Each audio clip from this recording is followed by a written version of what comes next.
안녕하세요. 히스토밤입니다. 1944년 6월 6일 아침, 노르망디의 오마 해안은 더 이상 바다가 아니었습니다. 그곳은 숨쉴 틈조차 허락하지 않는 거대한 피해의 가마솥이었습니다. 상륙정의 문이 열리는 순간 기다렸다는 듯 쏟아진 기관 총탄이 해변을 쓸어 담았고, 병사들은 바다와 모래 사이에 갇힌 채 몸을 낮출 곳조차 찾지 못했습니다. 한 번 뒤로 물러나면 바다였고 앞으로 나가면 죽음이었습니다. 그리고 더 기괴한 사실이 있습니다. 히틀러는 죽는 순간까지도 속았습니다. 15만 명 규모의 대군이 밀려 들어오는데도 독일 사령부는 이건 가짜다라며 비웃었습니다. 역사상 가장 거대한 사기극, 그리고 그 이면에 숨겨진 잔혹한 도살장. 누군가는 이날을 위대한 승리로 부릅니다. 하지만 그날 해안선을 가득 채운 것은 영웅주의가 아니라 공포, 혼란, 그리고 인간이 버티기 힘든 현실 그 자체였습니다. 인류 역사상 가장 거대한 도박. 과연 노르망디 상륙작전은 우리가 알고 있는 것만큼 성공적인 작전이었을까요? 지금 그 끓어오르는 기록을 시작합니다. 사면초가의 제국, 그리고 제2전선. 1944년 초 나치 독일은 조용히 그러나 확실하게 목이 졸리고 있었습니다. 동부 전선에서는 소련의 스탈린이 상상을 초월하는 병력을 제물로 바치며 독일군을 밀어냈고, 그와 동시에 미영연합군에게 독일의 힘을 분산시킬 제2전선을 열라고 집요하게 압박했습니다.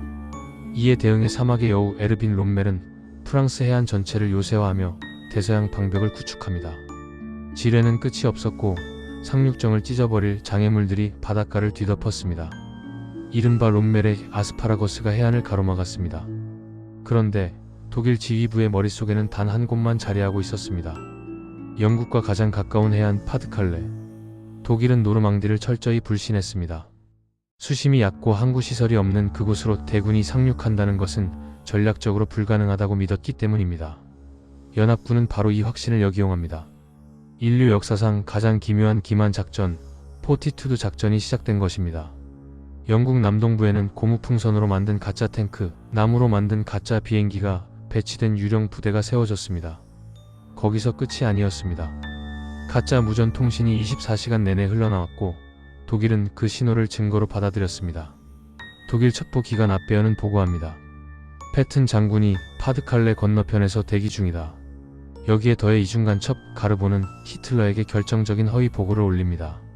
노르망디는 시선을 돌리기 위한 미끼일 뿐 진짜 공격은 파드칼레로 올 것이다. 히틀러는 이 보고를 철석같이 믿었습니다. 그리고 그 믿음은 치명적인 결과로 이어집니다. 노르망디를 방어하던 정예 병력조차 파드칼레 쪽으로 움직이기 시작했기 때문입니다. 운명의 6월 5일, 노르망디에는 20년 만에 최악의 폭풍이 몰아쳤습니다. 롬멜은 이런 날씨엔 신이 와도 상륙 못한다며 자리를 비웁니다. 아내의 생일 선물을 주러 독일로 떠났다는 말까지 남깁니다. 하지만 연합군 기상장교 스테그는 단 며칠간의 기상의 틈을 찾아냈고 아이젠하워는 결단을 내립니다. 오케이, 렛츠고. 그러나 이 작전에 가장 소름 끼치는 진실은 따로 있습니다. 연합군 최고사령부조차 이 작전이 성공할 것이라 확신하지 못했다는 점입니다. 아이젠하워는 상륙 하루 전 실패를 대비한 성명서를 미리 작성해 둡니다. 상륙 시도가 실패했다면 모든 책임은 전적으로 나에게 있다. 그는 수십만 명을 죽음으로 밀어넣으면서도 이 도박이 반반도 되지 않는 확률 위에 서 있다는 사실을 누구보다 잘 알고 있었습니다. 상륙 전 야간의 하늘에서 시작된 작전부터 균열이 생깁니다. 칠흑 같은 어둠 속에 투하된 공수부대원들은 무거운 군장을 메고 흩어졌고 늪지대와 숲, 예상치 못한 지형에 떨어지며 계획은 처음부터 어긋나기 시작했습니다. 후방 교란이라는 목표는 흐려졌고 밤의 노르망디는 각계 전투의 혼돈으로 뒤바뀌었습니다. 진정한 지옥은 6월 6일 아침 오마하 해변에서 열렸습니다. 연합군의 전략적 오판은 참혹했습니다. 구름 때문에 폭격기들은 독일군 진지를 제대로 타격하지 못했고 전차들은 높은 파도에 발이 묶였습니다. 상륙정의 램프가 열리는 순간 독일 정예 352사단의 MG-42 기관총은 해변을 갈아버리듯 불을 뿜었습니다. 병사들은 모래사장에 몸을 던졌지만 숨을 곳이 없었고 바다는 도망칠 길이 아니었습니다.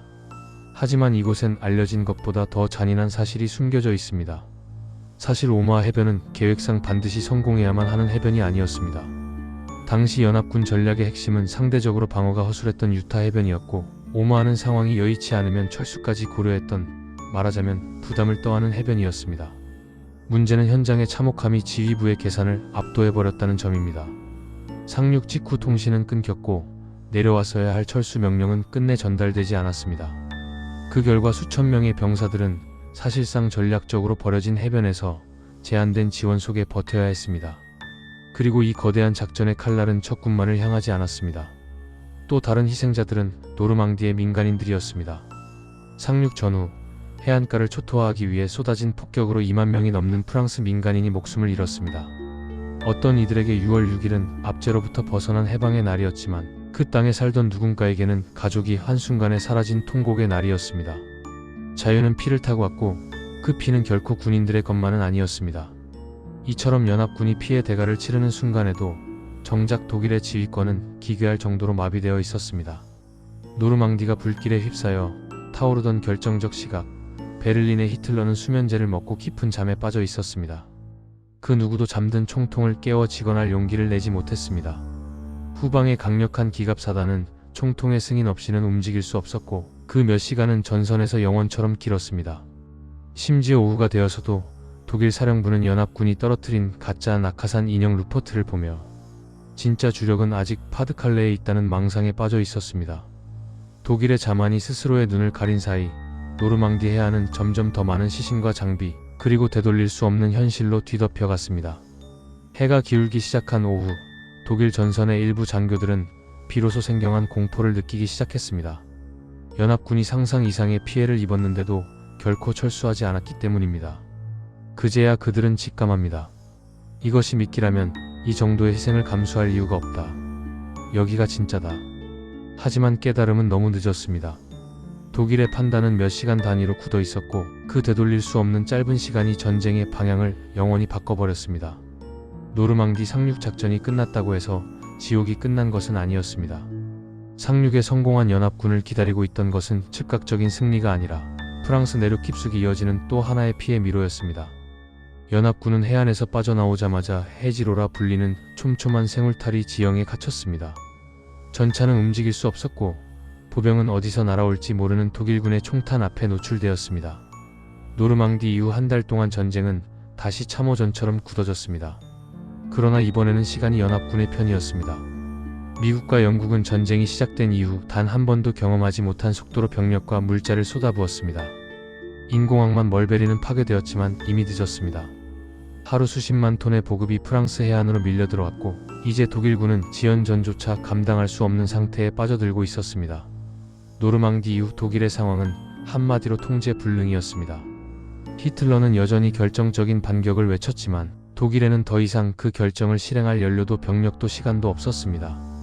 전차는 있었지만 움직일 기름이 없었고 병사는 있었지만 훈련받을 시간이 없었으며 장교는 있었지만 명령을 내릴 자유가 없었습니다. 히틀러는 모든 기갑부대를 자신의 승인하에 두었고 그 승인 과정은 전쟁터의 시간과는 전혀 다른 속도로 움직였습니다. 노르망디에서 밀려난 독일군은 결국 팔레즈 포위망에 갇혀 수만 명이 포위 섬멸되었고 이 순간 독일 육군은 서부 전선에서 회복 불가능한 타격을 입습니다. 그러나 이것은 끝이 아니었습니다. 독일은 패배를 알면서도 싸웠습니다. 왜냐하면 히틀러에게 패배는 곧 국가의 죽음이 아니라 자신의 죽음이었기 때문입니다. 노르망디 상륙 소식이 전해졌을 때 모스크바의 스탈린은 냉정했습니다. 좋다. 이제 독일은 두 방향에서 찢긴다. 동부 전선에서 소련은 이미 독일군을 소모품처럼 갈아넣고 있었습니다. 그리고 노르망디 이후 독일은 더 이상 동부 전선에 병력을 집중할 수 없게 됩니다. 1944년 여름 소련은 바그라티온 작전을 개시합니다. 이 작전에서 독일 중앙군 집단은 사실상 지도에서 지워집니다. 노르망디가 독일의 허리를 꺾었다면 바그라티온은 독일의 척추를 산산조각낸 작전이었습니다. 이 시점부터 전쟁은 명확해집니다. 독일이 이길 수 있는 방법은 더 이상 존재하지 않는다. 서부에서는 파리가 해방되고 연합군은 독일 국경을 향해 진격합니다. 그러나 독일은 마지막 발악을 준비합니다. 1944년 겨울 히틀러는 남은 모든 것을 쏟아붓는 아르덴 대공세, 즉 벌지 전투를 감행합니다. 그것은 기습이었고 일시적인 성공이었습니다. 하지만 결과는 뻔했습니다. 이 전투에서 독일은 마지막 예비 전력을 모두 소모합니다. 그 이후 독일군에게 남은 것은 패배를 미루는 시간뿐이었습니다. 1945년 연합군은 라인강을 건너 독일 심장부로 들어가고 소련군은 베를린 외곽까지 진격합니다. 이 시점의 전쟁은 더 이상 전략의 문제가 아니었습니다. 누가 먼저 도착하느냐, 그리고 누가 전후 세계를 차지하느냐의 문제였습니다. 히틀러는 지하 벙커에 숨어 이미 존재하지 않는 부대들에게 명령을 내렸고 그의 제국은 지도 위에서 하나씩 사라지고 있었습니다. 독일은 노르망디를 믿지 않았습니다. 정확히 말하면 믿지 않기로 선택했습니다.